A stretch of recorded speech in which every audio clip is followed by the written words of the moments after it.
انسان کو اللہ رب العزت نے دو چیزوں سے بنایا ہے، مٹی اور روح۔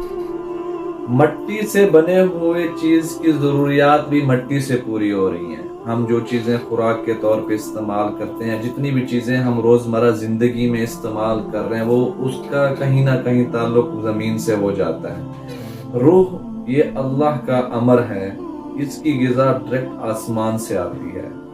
ہم یہاں اپنے اس جسم کے لیے کتنی محنت کرتے ہیں، چیزیں خریدتے ہیں، پیسے اکٹھے کر کے سامان خریدتے ہیں، تو یار کیا روح کی غذا کے لیے ہم تھوڑی بہت محنت نہیں کر سکتے؟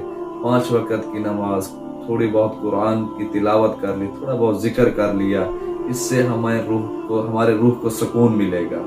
اگر ہم یہ نہیں کریں گے، جس طرح جسم اگر کھانا پینا چھوڑ دے تو بیمار پڑ جاتا ہے، کمزور پڑ جاتا ہے، تو انسان دنیا میں کسی کام کے قابل نہیں رہتا۔